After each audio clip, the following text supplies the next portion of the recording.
하루는 욥의 자녀들이 그 맏아들의 집에서 음식을 먹으며 포도주를 마실 때 사환이 욥에게 와서 아뢰되, 소는 밭을 갈고 나귀는 그 곁에서 풀을 먹는데 스바 사람이 갑자기 이르러 그것들을 빼앗고 칼로 종들을 죽였나이다. 나만 홀로 피하였으므로 주인께 아뢰러 왔나이다. 그가 아직 말하는 동안에 또 한 사람이 와서 아뢰되, 하나님의 불이 하늘에서 떨어져서 양과 종들을 살라버렸나이다. 나만 홀로 피하였으므로 주인께 아뢰러 왔나이다. 그가 아직 말하는 동안에 또 한 사람이 와서 아뢰되, 갈대아 사람이 쇠무리를 지어 갑자기 낙타에게 달려들어 그것을 빼앗으며 칼로 종들을 죽였나이다. 나만 홀로 피하였으므로 주인께 아뢰러 왔나이다. 그가 아직 말하는 동안에 또 한 사람이 와서 아뢰되, 주인의 자녀들이 그들의 맏아들의 집에서 음식을 먹으며 포도주를 마시는데 거친 들에서 큰 바람이 와서 집 내 모퉁이를 치매 그 청년들 위에 무너짐으로 그들이 죽었나이다. 나만 홀로 피하였으므로 주인께 아뢰러 왔나이다.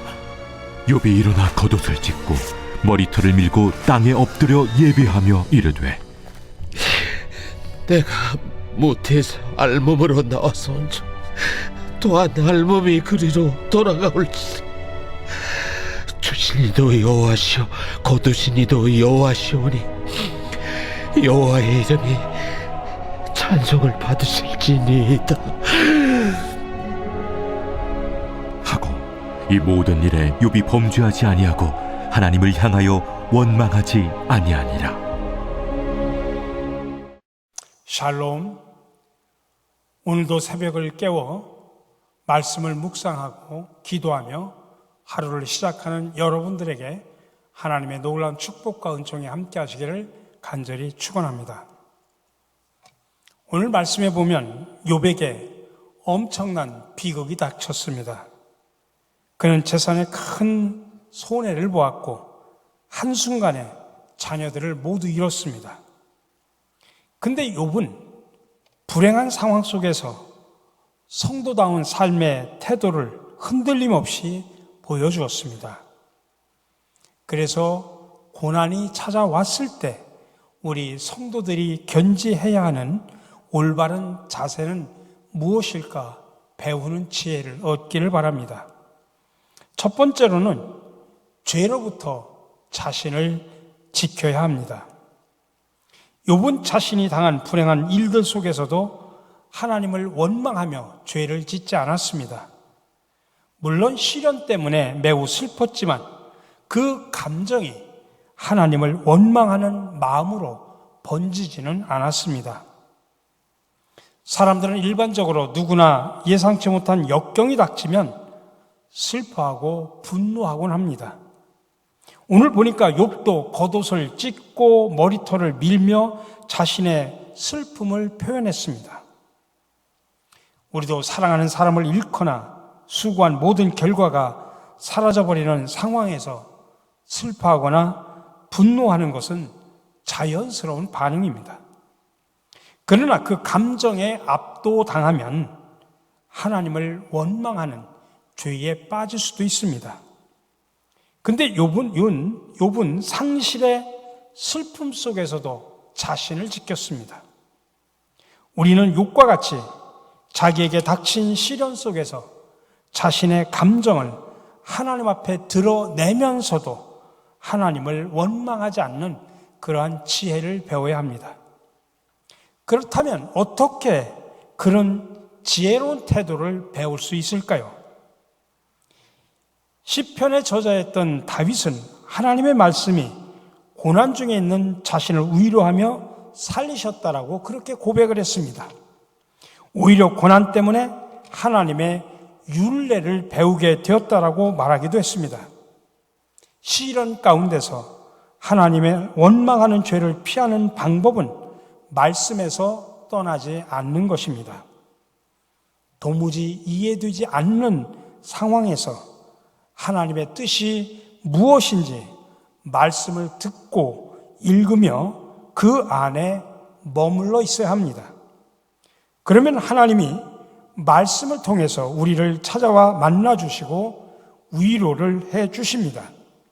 그 결과 우리는 여전히 환난 속에 있더라도 하나님을 예배할 것이고 마침내 믿음으로 환난을 넉넉히 견디고 이겨낼 수 있습니다.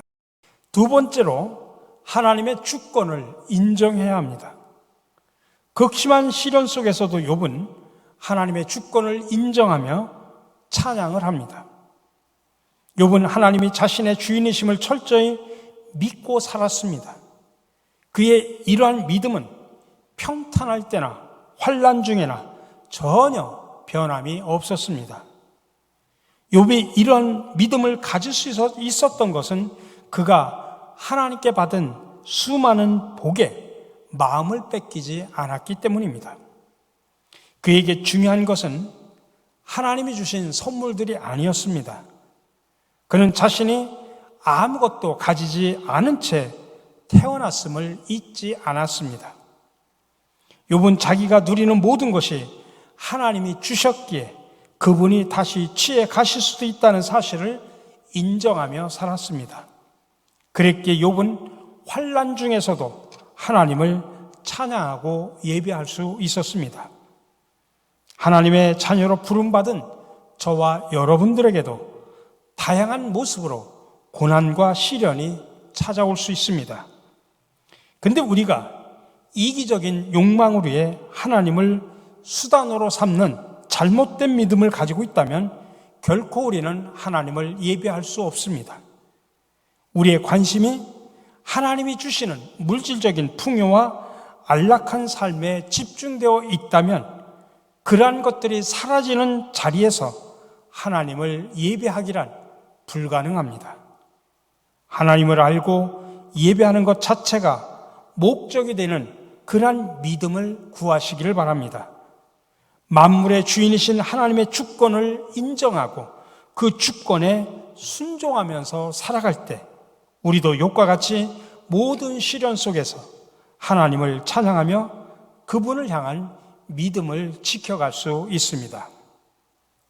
고난이 찾아올 때 우리의 믿음은 흔들리고 마음은 연약해지기 쉽습니다. 고난의 시기를 굳건한 믿음으로 이기기 위해서는 하나님의 말씀을 떠나지 않겠다고 결단을 해야 되고 기도를 해야 합니다. 그러면 하나님은 말씀을 통해서 연약해진 우리를 새롭게 해 주셔서 당신의 주권을 인정하게 하실 것입니다. 또 고난의 시기를 하나님의 자녀답게 넉넉히 견디고 극복할 수 있도록 우리에게 능력을 베풀어 주실 것입니다. 여러분도 앞으로 살아가면서 어떠한 시련과 고난이 온다고 할지라도 자신을 지키시기를 바랍니다. 하나님의 말씀 위에 든든히 서가시기를 주님의 이름으로 간절히 축원합니다. 함께 기도하겠습니다.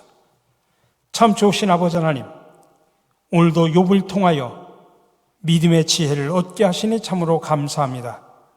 시련과 역경이 우리에게 부닥친다고 할지라도 욥처럼 슬프고 마음은 아프지만 하나님을 원망하는 죄를 짓지 않게 하여 주시옵소서. 그러기 위해서는 내 자신이 늘 말씀 위에 든든히 서 있어야 됨을 깨닫게 하여 주시옵소서. 어느 상황 속에서도 모든 것을 주관하시는 분은 하나님임을 인정하고 하나님 앞에 모든 것을 맡기며 기도하며 나아가게 하여 주시옵소서. 우리가 흔들리지 않는 믿음을 통하여 고난이 찾아올 때 저희들 말씀을 통하여 승리하는 복된 성도들이 되게 하여 주시옵소서. 오늘도 세상이 흩어져 살아갑니다.